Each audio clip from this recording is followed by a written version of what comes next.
Good morning to the Honorable Ministers of the Council, members of the media, online viewers, radio listeners via St. Martin Gov Radio 1079 FM, and other respective radio stations island-wide. I am Charity Dunker, and welcome to the live Council of Ministers press briefing for today, Wednesday, February 19th, 2020. At this time, I invite the Minister of Justice, the Honorable Egbert.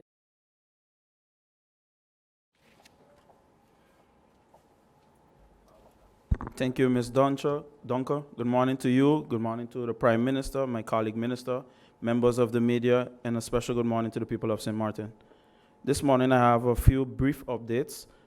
Recently, I handed over 20 parking passes for the Corps Police St. Martin so that they can alleviate the blockage that is going on in front of the building, because we have a lot of officers that are going in to work and there's no parking for them. So now the passes have access now to the back of the former government building.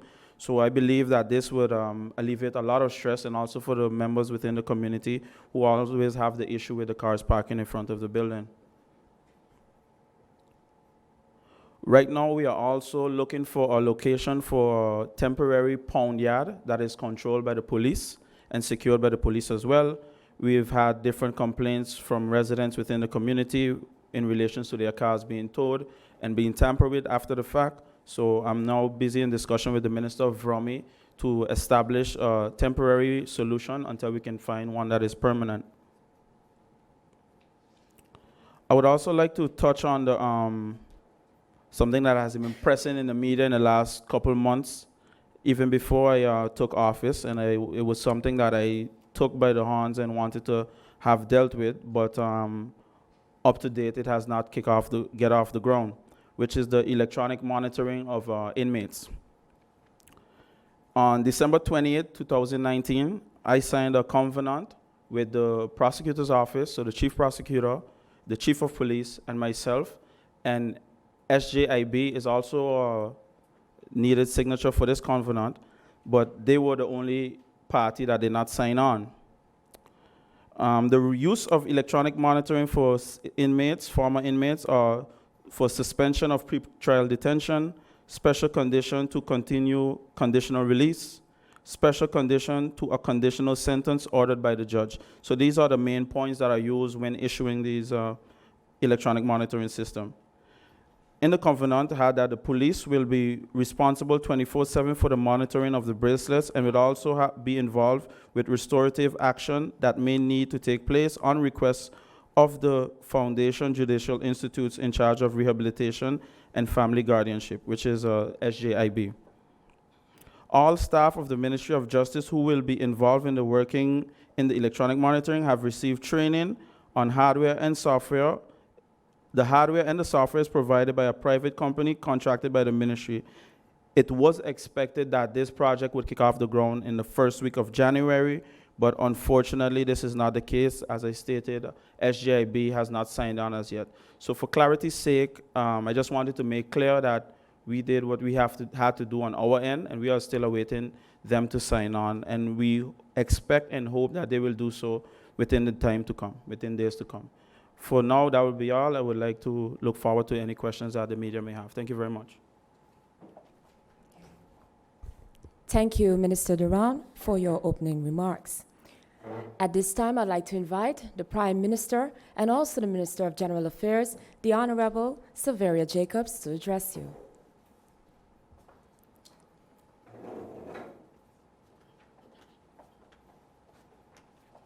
Thank you very much, Charity. Good morning to my colleagues here in the Council of Ministers press briefing, to the media present, as well as the staff, and all those following this broadcast via whichever medium. It is a pleasure for me to be back on the island after a week-long trip in the Netherlands, with the main purpose of having negotiations and discussions pertaining to liquidity support for St. Martin.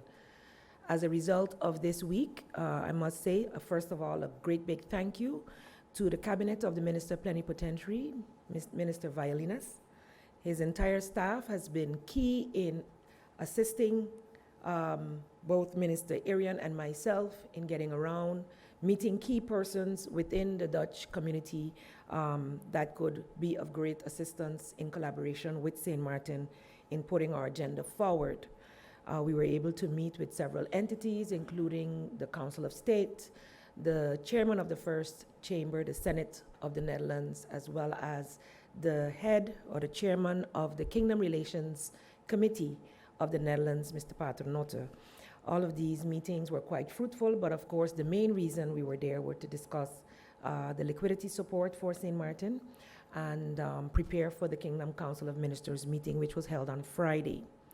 As a result of these discussions, we are still awaiting, of course, the official minutes of said meeting, but our negotiations and discussions with BZK Minister Knops were, while at times, quite as negotiations go, we must say that we came to a good consensus, especially just before that meeting. We had 2 meetings whereby we could agree that they could see that St. Martin definitely needed the liquidity support, so pulling back the 2018 was no longer an option. That in and of itself was a good, let's say, win for St. Martin. However, the agreement that had been made in March of 2019, whereby St. Martin would have received the unconditional part, which was 21.7 million, still could not be, let's say, renegotiated. However, we were still able to get both what was promised for 2018 and 19 now in a lump sum of over 50 million guilders, agreeing to, of course, pay what we promised to do in our budget for the police officers that are here, as well as to automatically deduct 2.5 for the inmates that we still have in the Netherlands. These were agreements that had been made before, and still, since we're not able to finalize some of the things that had been agreed upon, we can understand that those remain. However, we were able to get some understanding, for the condition that had been previously put as to the pension reform. I believe that between Minister Aaron and myself, we were able to explain quite clearly to those in those meetings that pension reform is a necessary reform for St. Martin, that St. Martin has done most of all the work as government to prepare it to take it to Parliament, that there is still some contention within the unions as well as the members of Parliament who have to vote for this law as to how it is being executed, and some discussion still needs to take place. And it is known around the world that pension is something that requires quite some debate within the community before it can finally be approved and implemented. So looking for an alternative for that condition was agreed upon in discussion, and we will be going into discussion with the CFT on that. And our minister did also make a proposal to deal with the required deduction for members of Parliament and other members who are elected. So we believe that we are moving forward in a positive manner. We are getting there, even though we are not there yet. And something that was also very, very important is that we were not able to last year realize the 2019 capital expenditures. And a lot of what we as country St. Martin are being held accountable for in terms of conditions, fixing the prison, fixing our financial management, etc., requires an injection. And that 2019 capital expenditure was approved, but never actually passed on or signed into at the central bank for St. Martin. So these are areas where we expect that within short, we'll be able to see a positive outcome.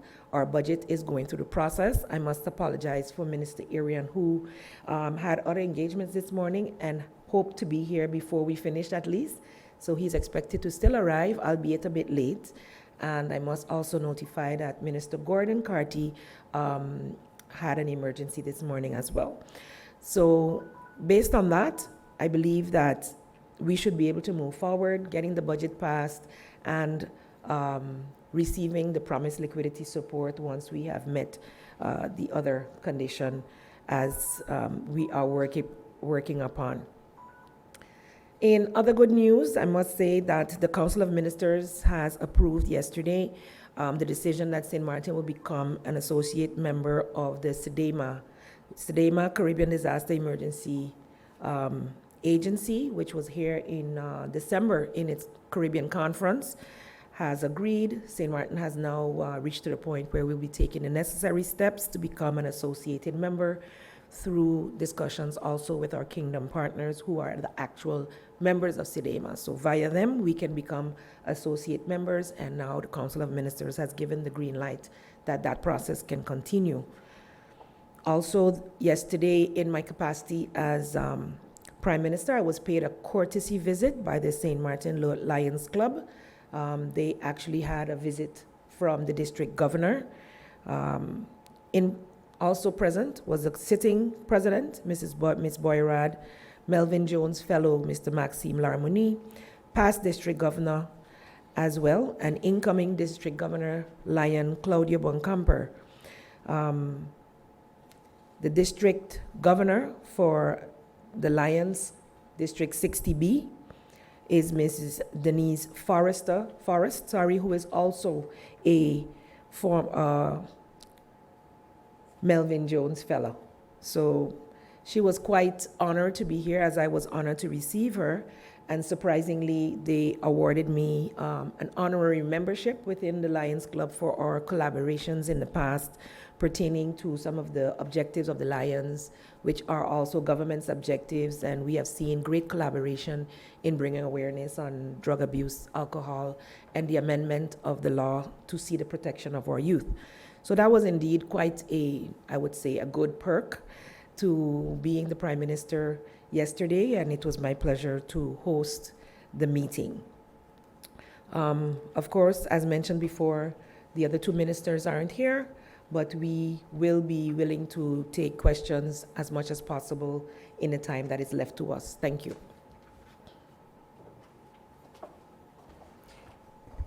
Thank you, Prime Minister Jacobs, for your opening remarks.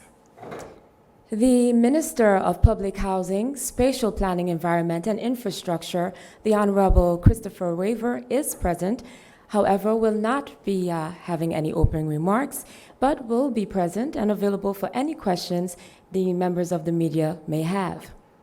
At this time, we move on to the question and answer session. First, I'd like to give the floor to Mr. Stephen Cyrillian from PJD2 Radio. Good morning, Stephen. Good morning. Thank you, Prime Minister, Mrs. Good morning. My question is for the Minister of Justice. You said that the SJIB refused or has decided not to sign on the monitor bracelet. Can you elaborate a bit more on that for us? Thank you. Thank you for your question, Stephen. I did not say refuse. They did not sign on as yet. I've had a back and forth with them for about 2 months now, requesting meetings and different things. And in regards to scheduling, it did not happen. I got the impression about a month ago that there was a serious holdback. I don't know if it was deliberately or by chance this was the case. But in any event, I received the email this morning based on a phone call that I made yesterday, and they say that there's no unwillingness to sign, but yet they did not sign.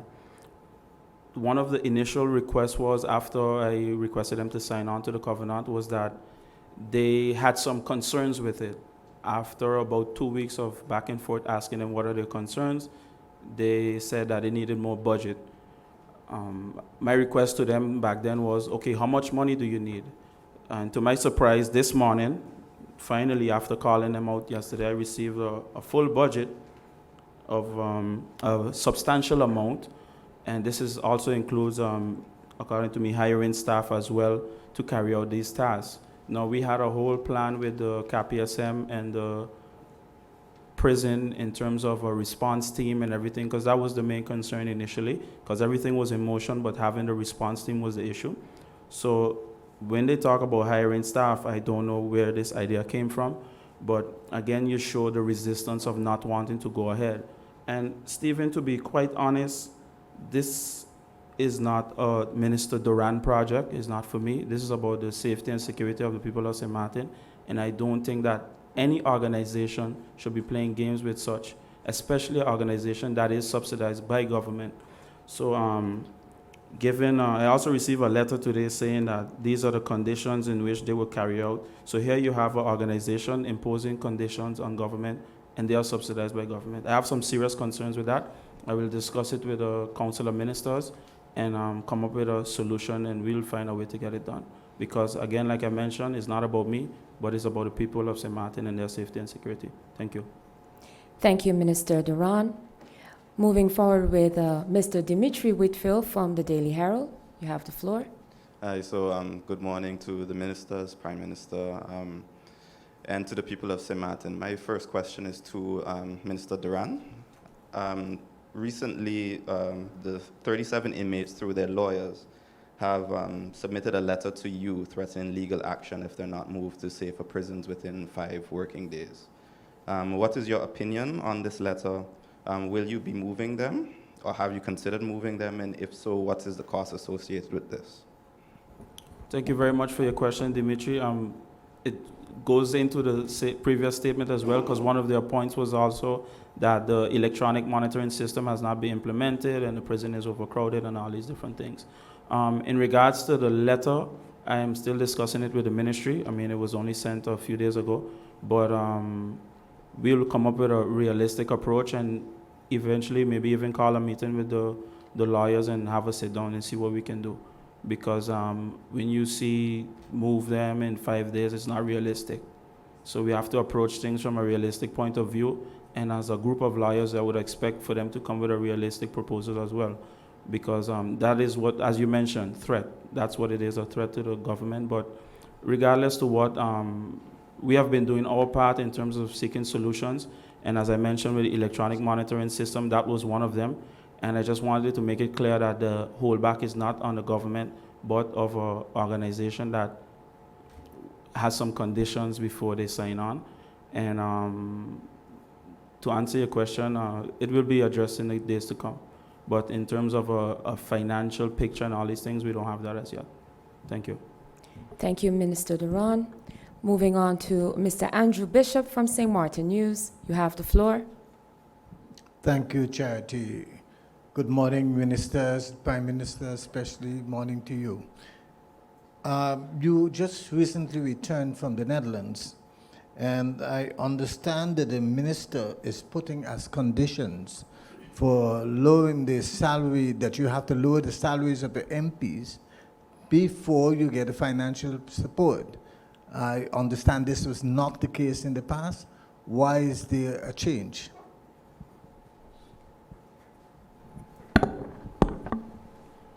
Good morning. Actually, yes, these conditions were set since before. The 2018 liquidity support was supposed to be 30 million guilders, of which 21.7 without condition and 8.7 related to the pension reform. And the 2019 had the conditions of pension reform as well as lowering of salaries attached to it, besides the other payments to the police, etc., that were here. So these were conditions that existed before and were not met by the previous government who signed on to them initially. I've, of course, taken quite some flack as being an MP that opposed these conditions to now have to go back and discuss these very same conditions. But as they say in Dutch, and you may very well know, afspraak is afspraak. And even though the minister changes, the agreement didn't change. And now sitting in this seat, I am now responsible to carry out certain agreements. However, what we did is try our best to renegotiate the terms of the loan. And I want to reiterate that it is a loan. We are not out there begging for free money. The government is entitled, and through the Kingdom Council, get approval for loans. We have the capital investment loan, which was approved and not realized. And now this liquidity support was promised since the beginning, 2017, 18, 19, moving forward, or 18, 19, 20. I believe being there, they had mentioned that there would be 3 years. Of course, initially it had been said also that it would be a grant, which changed to a loan, which is fine. The sitting government agreed to these conditions, As a member of parliament, I can always question why and how come, but now as a sitting member of the government, I must try my best to get the best possible for St. Martin.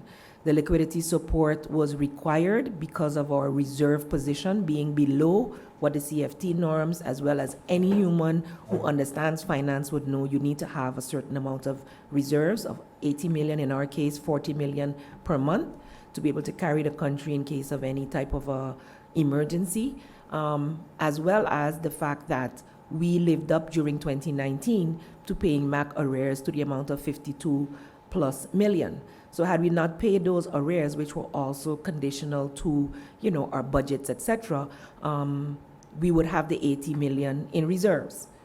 Taking into consideration, we had relied upon that agreement, which afspraak is afspraak on that side of the water as well, should have been granted to St. Martin in the month of September, October.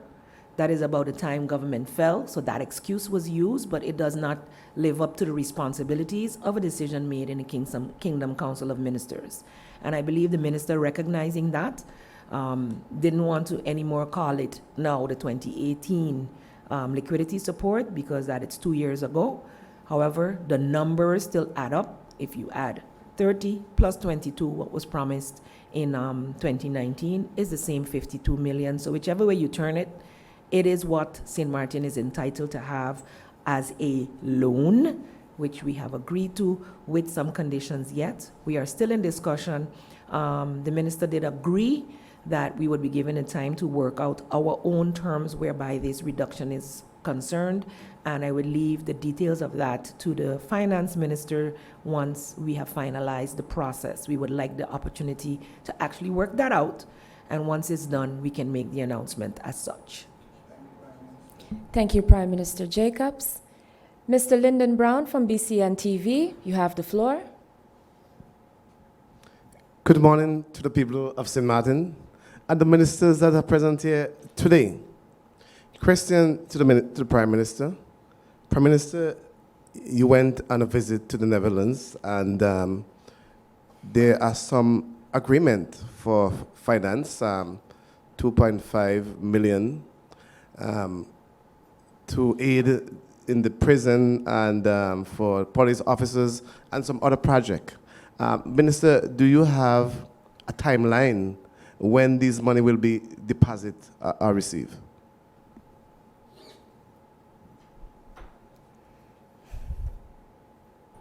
Thank you, Mr. Brown. As I previously mentioned, we do have to finalize the budget 2020 as soon as possible. Within that budget, certain things are also mentioned that are necessary, and it is in the stage where it has gone to the Council of Advice, or it will go to the Council of Advice as of yesterday or today. The process is moving. Yes, we are later than we had hoped to be. It was part of our agreement in becoming this interim government that by the end of the year it would be done. However, certain changes had to be made and it had to go back. So we are quite far in the process now, given the circumstances. Once we have secured what I just explained in terms of our agreement to meet that condition of the reduction, as well as the budget, we should be good to go, as they should say. So we're looking to, within the next couple of weeks, make an announcement where that is concerned. Thank you, Prime Minister Jacobs. Mr. Stephen Cyrillian from PJ82. Thank you, Prime Minister. My question is for you in the absence of the Minister of Labour. You're the Minister responsible for General Affairs. I'll take it from this angle, of course. It is so often said that government is the largest employer on the island. My question to you is, how many persons are currently employed by government? How many department heads? How many general secretaries do we have? And finally, how many persons are currently on long-term leave, medical leave, that is? Stephen, those are really good questions. Those are factual questions that I wouldn't want to give you erroneous answers to. So We have been having several discussions within the ministry. General Affairs does have pay and O under its personnel and organization under its purview. I should be able to get these numbers for you and send them in writing. I would hope that would suffice. Hopefully by the end of the day, I'll be able to do that. We do have 7 ministries, so as that one I can say, we should have 7 secretary generals. Some, 1 or 2, may be still acting secretary generals, but there are persons carrying out those functions for each ministry at this time. Department heads, each ministry has an amount I wouldn't be able to say off the top of my head, but that information will be provided in writing as well. With your indulgence, of course. Thank you. Thank you, Prime Minister Jacobs. Mr. Dimitri Whitfield from the Daily Herald. My second question is for the Romy Minister. Minister Weaver, a couple of weeks ago, you announced on the press briefing about the dump situation being downgraded by the World Bank. And then you also talked about the resettlement process of persons living on Pond Island. Can you give an update on this project? What's the latest? And how many persons have been resettled so far, and how many still have yet to go? Good morning. Thank you for the question. This is something in the talks with, still in discussion with the NRPB, which is, of course, the middle organization between government and the World Bank. As to see the way forward, there's still an official, contract to be signed together as to what the agreements will be. I can say that so far, no one has been resettled as yet. This is something in collaboration as well, I believe, for the Ministry of VSA to identify these key persons and to see the way forward. So this is all just still in discussion phase, but what was part of the agreement is that now it's not linked to the works being carried out at the landfill. So now it's just 2 separate projects, so to say, and but they have to end simultaneously, so they can start at the same time, and not that one has to wait for the other. Thank you. Thank you, Minister Weaver. Mr. Andrew Bishop from St. Martin News. Thank you, Charity. Another question for the Prime Minister, seeing that the Minister of Labour is not there. Prime Minister, is there a code of conduct for civil servants? And what could you say about the whistleblower policy? Was it ever finalized? Thank you for that question. There is a code of conduct for government civil servants. At this point, I cannot determine whether the whistleblower policy is in place or not.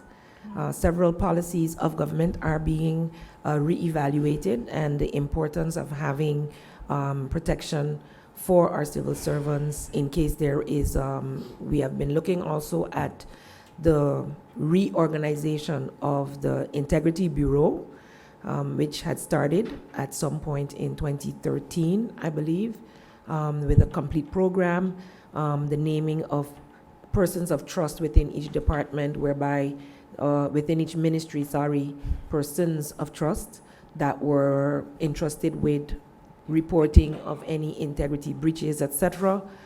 We have recently had discussions about re-evaluating that, checking if all the persons who had been trained are still within the same departments, ensuring that each ministry has 1 or 2, and then we'll be moving forward with that. So I can inform you when we are as far along as we would want to be with that, but this definitely has our attention. Thank you, Prime Minister. Mr. Bishop, I'll have to ask you kindly to have the phone put on silent, please. Moving forward, Mr. Lyndon Brown from BCN TV, you have the floor. Question to the Minister of Justice. Minister of Justice, it can be battering that you have been threatened by lawyers to repatriate inmate to different location. Minister what is the present state of the prison? Can you give us an insight? Because it seems like sometimes people don't understand. Thank you for your question, Mr. Brown. I would like to ask you to be more specific in what exactly you would like to know. I mean, the Dutch offer containers for prisoners to be housed. The condition of the prison, is the building well? Is there presently any construction going on at the prison? Well, as I stated a couple of weeks ago to the similar question that you posed, there's an issue with the building, of course, and especially after Hurricane Irma, it was damaged even more. Hence the reason they moved several inmates to the Netherlands. And you asked me why they can't come back, and I explained because of the condition of the prison. So they're working on improving the condition, but in the meantime, we're also busy with the container project that started before my time, and it should be finalized within 6 months. So in midsummer, I would say late July, early August, it should be finalized, and that would alleviate a lot of the capacity issues that we are experiencing. I hope that answers your question. Do you feel threatened? Sorry, Mr. Brown. Thank you very much, Minister Duran.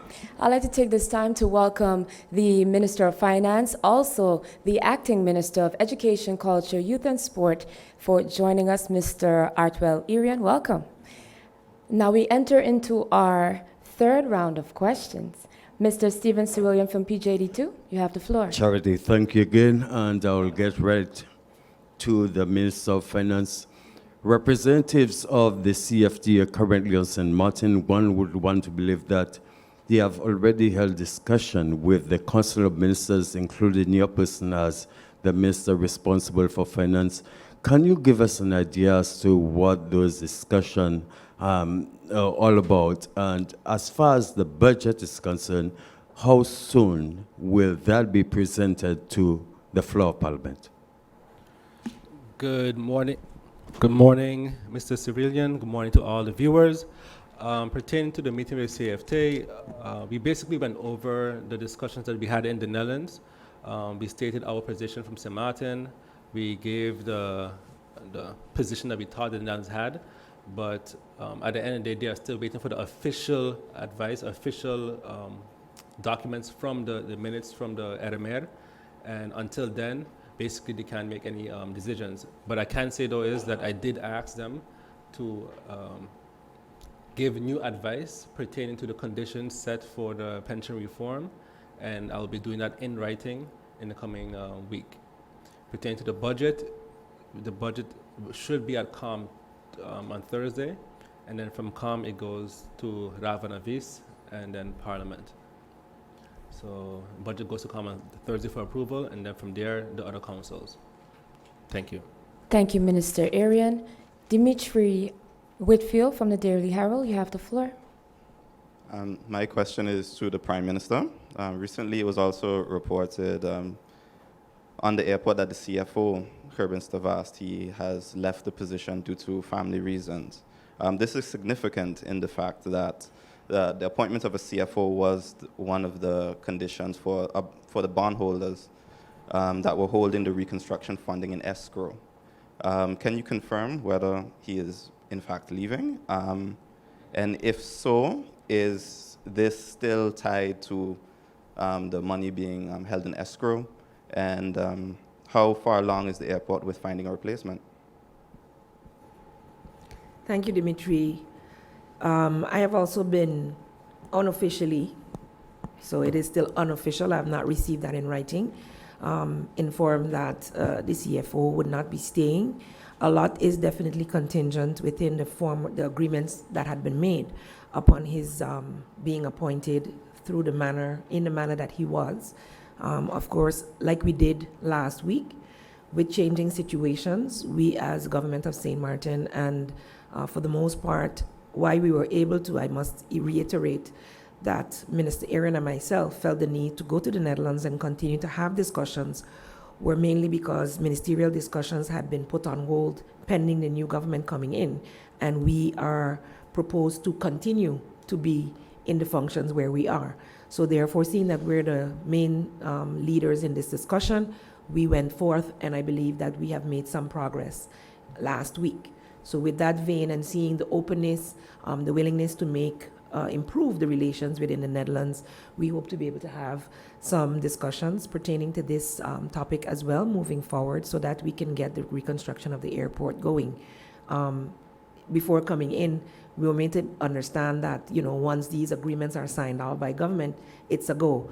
But as we can see, there are several other smaller conditions maybe, but just as important, as they are still stagnating the process whereby the government of the Netherlands and the airport had separate agreements. So we are still trying to, of course, facilitate and expedite that it happens as quickly as possible. And so we'll go into negotiations once again. Thank you, Prime Minister Jacobs. Mr. Andrew Bishop from St. Martin News, you have the floor.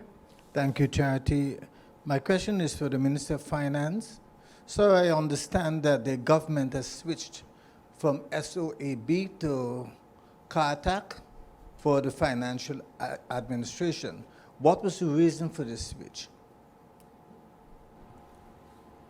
The switch pertain to what? I'll confirm, but as far as I know, that hasn't happened. CARTAC is we are a member of CARTAC, so we get support from CARTAC, and in different forms. So CARTAC has different services that you could ask for. I know that, for example, in the Ministry of TIAT, they have helped and support the Statistics Department. I had a tax summit just a couple of weeks ago, and we invited members of CARTAC here the other day also, where they can also help us with tax administration and in different areas. Whatever areas that you need, they are there to help and support, now that we are a member of them.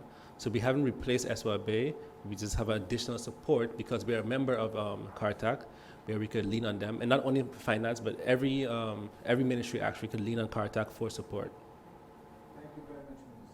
Thank you very much, Minister Arian. Mr. Lyndon Brown from BCN TV, you have the floor. Question to the Minister of Finance. Minister of Finance, sometimes I almost say reticent, but But, Minister, the small business owners in St. Martin are very worried. For this reason, they are saying that big businesses like hotel, casino, get tax break and nothing for them. What do you have to explain to these small business owners in the form of taxes? Let me repeat again. They are saying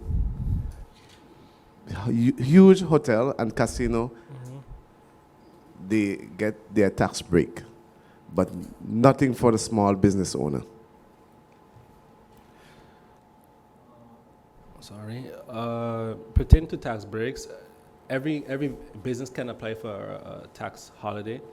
I would encourage any business that believes that they could or should qualify for a tax holiday to follow the procedures and go through.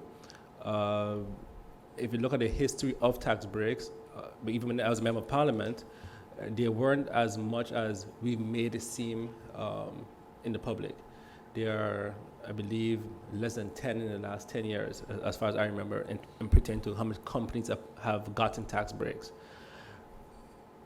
For small business support, I know that within my ministry, we have started discussions with the NRPB to, again, push for the support through the trust fund to support small businesses.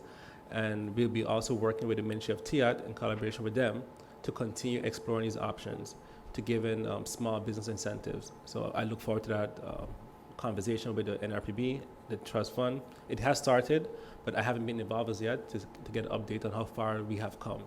But I know there was a plan to incentivize the banks to, through them, give lesser interest rates for small business loans.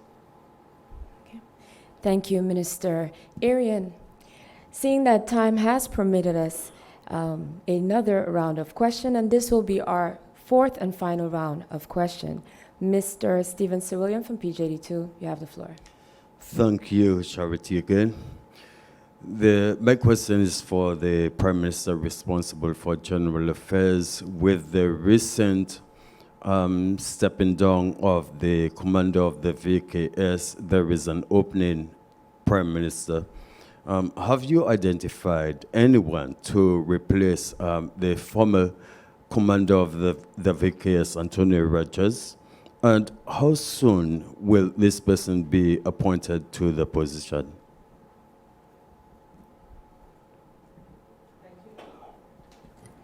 Thank you, Stephen.